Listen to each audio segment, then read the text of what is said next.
Assalamualaikum warahmatullahi wabarakatuh. Salam buat semuanya. Hari ini kita masih melanjutkan video kemarin ya, yang saya janji mau membahas layak nggak sih penyebutan master untuk seorang yang bernama Master Agus, guru dari Cynthia Chandranaya, guru perguruan Harimau Utara. Kemudian mengenai membawa-bawa nama Tuhan, kita akan bahas ya.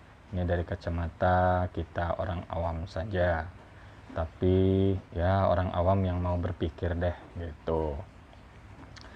Nah, judul video kali ini saya beri judul nasihat buat Master Agus. Sebenarnya ya masukan deh, karena sebelum saya masuk ke nasihat, masukan buat Master Agus.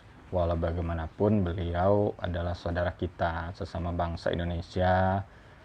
Saya juga muslim, beliau juga muslim ya, tetap saya mengakui saudara. Saya tidak akan membawa-bawa kebencian atau apapun ya. Ini tidak ada, karena tidak ada urusan itu, masing-masing mereka punya konten, punya kreasi, mereka mau seperti apa ya terserah. Oke. Jadi gini, saya tidak memihak siapapun, saya hanya ingin meluruskan saja mengenai penyebutan master itu. Nah, jadi begini, kalau master yang dihubungkan dengan penyebutan sebuah perguruan tinggi, itu pasti ada ketentuan ya. Ada aturan baku yang sudah ditetapkan, misalnya Master of Science MSc itu lulusnya dari universitas mana, kemudian atau perguruan tinggi mana, kemudian bidangnya apa, maka dia pantas disebut Master of Science, pasti berhubungan dengan science. Nah, ada lagi MBA, Master of Business Administration, nah hubungannya dengan bisnis administrasi. Nah, kemudian orang yang mendapat itu pasti ada ketentuan, ada syaratnya, syarat dan kondisi berlaku. Itu untuk sebuah perguruan tinggi yang sudah ada aturannya dan diakui oleh internasional. Sementara kalau penyebutan master untuk perguruan bela diri sampai sekarang sih nggak ada ya. Nggak ada penyebutan itu menggunakan ketentuan-ketentuan, syarat dan kondisi berlaku. Kalau toh itu hanya pendapat ya, itu hanya pendapat orang. Kalau menurut saya, ini menurut saya lagi ya, seperti contohnya begini, saya pernah dulu di sebuah kampung, satu daerah, ada itu ya memanggilnya mungkin bapak atau abah atau ayah. Nah itu, jadi itu hal umum. Nah kemudian ada satu keluarga panggilan orang tuanya itu papa, mama. Banyak orang yang mencibir ya,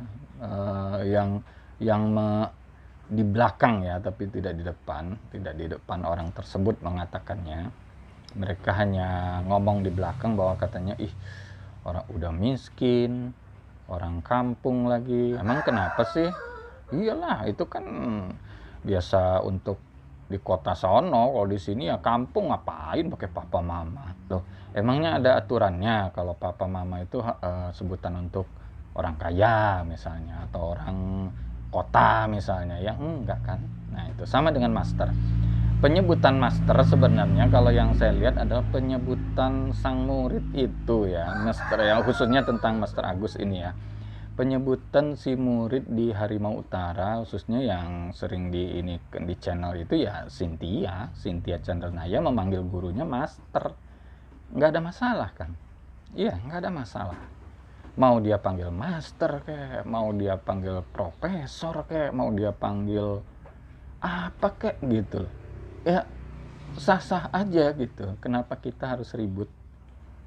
Katanya master itu harus yang begini, dia kalau memang betul-betul melawan 200 orang yang memang wajar disebut master gitu ya. Enggak itu. Ya sama seperti acara The Master-nya Deddy Kobuzer. Ada ketentuan nggak sih gitu loh, yang itu kan aturan mereka sendiri gitu loh. Apakah memang diakui secara internasional atau diakui dari yang lain, Kemudian Master Dedi memberikan kepada Pak Tarno, waktu itu Anda layak disebut Master. Apakah memang harus diucapkan oleh seorang Deddy Kobuzer? Kan enggak juga. Itu penyebutan ya sah-sah saja gitu loh. Nggak ada aturan, nggak ada ketentuan gitu loh. Ya, jadi sama dengan penyebutan kiai, nah seperti itu. Apakah ada ketentuan baku? Tidak. Nah, kita hargai seorang murid memanggil gurunya, apakah itu sensei, apakah itu master, apakah itu suhu, atau apa, itu faktor pribadi ya, artinya urusan dalam perguruan mereka sendiri. Kita nggak perlu ikut campur hal-hal itu sehingga kita menyebut layak atau tidak. Kalau bagi kita yang di luar, kita memanggil Master Agus itu ikut-ikutan Cynthia misalnya Master menyebutnya, silakan. Mau kita sebut Mas Agus, Bang Agus, Pak Agus, atau si Agus sekalipun juga nggak jadi masalah. Atau dia juga tidak melarang dan tidak menyuruh dia untuk disebut master. Nah itu. Jadi itu sih pendapat saya. Saya berusaha meluruskan ya.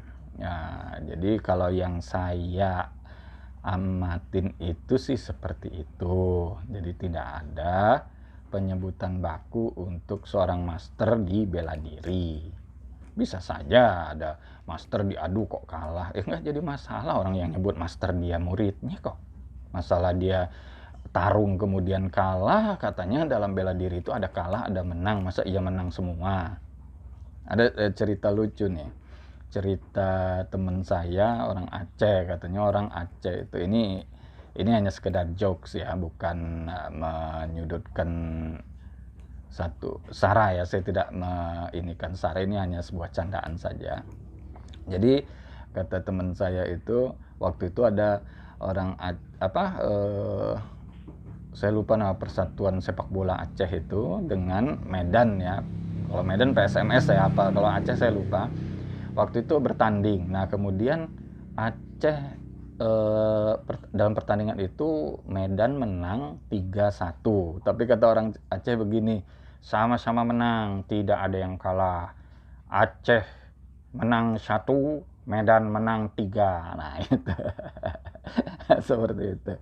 Itu candaan saja ya, supaya kita santai sih menanggapi masalah-masalah di dunia maya ini. Jadi jangan terlalu serius. Oke, itu pertama. Kedua, banyak yang mempermasalahkan pernyataan misalnya Master Agus atau Cynthia Chandranaya, baik dalam hal klarifikasinya maupun dalam kata-kata dalam video-videonya ya, selalu membawa-bawa nama Tuhan katanya. Sementara orang-orang sudah menuduhnya mereka ini salah. Kemudian selalu membawa-bawa nama Tuhan. Jadi begini ya, kalau nama Tuhan itu hak setiap orang mau membawanya atau tidak gitu loh. Justru kita sebagai orang yang bertuhan ya bersyukur ada orang yang mau membawa-bawa nama Tuhan. Daripada dia membawa-bawa nama berhala, salah nantinya. Nah itu. Saya hanya ingin meluruskan seperti itu saja sih. Bukan membela. Nah itu. Atau mau alasan lain, dia dalil, buka aja Quran. Quran ada kok, waktu iblis ceritanya diusir oleh Tuhan, terus apa kata-kata dia? Mengatasnamakan Tuhan kok dia akan menggoda. Artinya apa? Itu jelas perbuatan buruk gitu loh. Oh, bahkan banyak teman-teman saya ya, kalau seperti ada satu pendapat mazhab mengatakan bahwa merokok itu haram. Nah, ada yang sebelum merokok dia mengucapkan bismillah, mengatasnamakan Tuhan. Nah, apakah kita menyalahkan? Nah, itu ya. Dan kita juga tidak tahu setiap pribadi manusia, orang membawa-bawa nama Tuhan, misalnya dia mau melakukan kejahatan atau apa. Nah, apakah kita berhak menghakimi orang seperti itu? Allah saja, Tuhan kita saja tidak marah ketika iblis mengatasnamakan Tuhan. Loh, Tuhan itu kan bukan miliknya kita saja. Tuhan itu milik siapapun, milik kucing juga ya Tuhannya dia. Orang jahat ya Tuhannya dia, perampok, korupsi, oh banyak kok.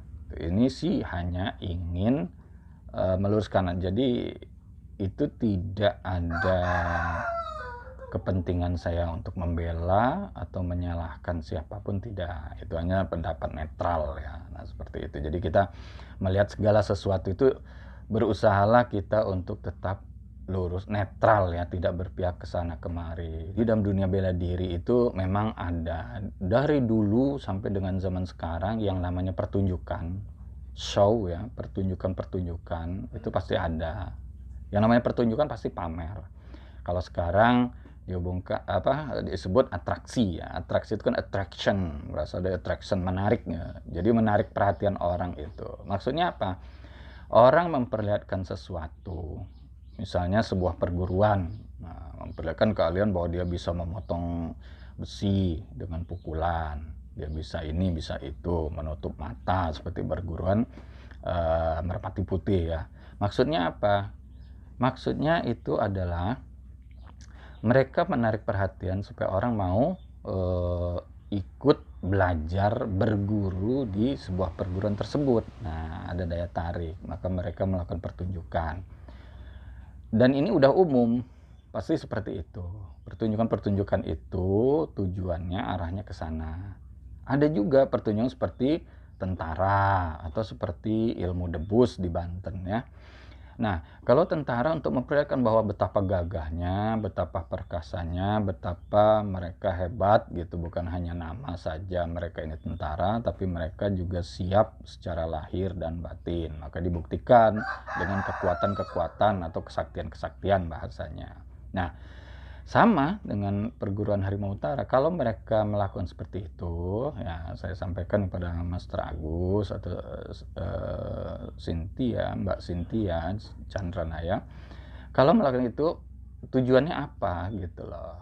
Nah, tujuan itu ya itu tadi, pertama untuk menarik orang untuk mau belajar. Tapi ketika ditanya ke perguruan itu, kapan mau bukanya? Tidak, kata Cynthia pernah waktu itu menyampaikan bahwa perguruan mereka ini, silat mereka ini hanya untuk keluarga.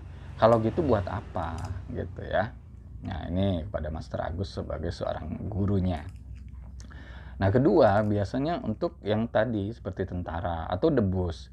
Debus itu digunakan dulu waktu penyebaran agama ya, agama Islam di Indonesia ini. Mereka memperlihatkan bahwa Islam ini tidak lemah. Mereka punya wibawa, punya keperkasaan juga gitu. Bukan berarti menantang, bukan berarti pamer bahwa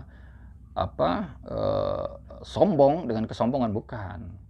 Tapi sudah hukum alamnya, setiap sesuatu yang ditunjukkan itu harus bisa dibuktikan gitu. Artinya ketika kita menunjukkan sesuatu, apakah itu kehebatan, kesaktian, kita juga harus siap. Konsekuensinya kita harus siap untuk dibuktikan. Kalau tidak mau, maka inilah yang jadinya tidak jelas. Mau arah kemana tujuannya? Kalau hanya untuk dipertontonkan saja, tidak untuk apa-apa, itu namanya pamer. Kalau dalam agama sih disebutnya ria.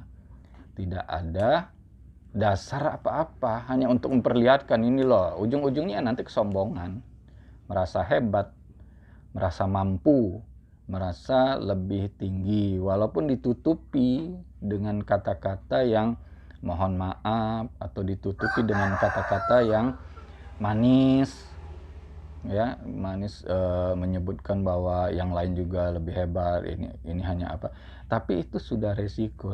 Jadi dulu itu kalau kesaktian pasti disembunyikan, tapi ada kalanya kesaktian itu dipertontonkan atau diperlihatkan gitu loh, untuk membuktikan bahwa mereka itu punya gitu, punya satu kesaktian yang luar biasa. Biasanya satu kesaktian itu bukan semua kesaktian yang dia miliki, itu hanya 1 dari 10 atau 100 kesaktian yang dia miliki. Dia hanya untuk kalau untuk memperlihatkan pada perguruan lain, untuk menyegankan supaya orang segan kepada perguruan itu bahwa kami punya ini loh. Dan satu ketika ingin dibuktikan oleh orang yang ingin tahu tentang itu, tentu dengan senang hati akan dibuktikan.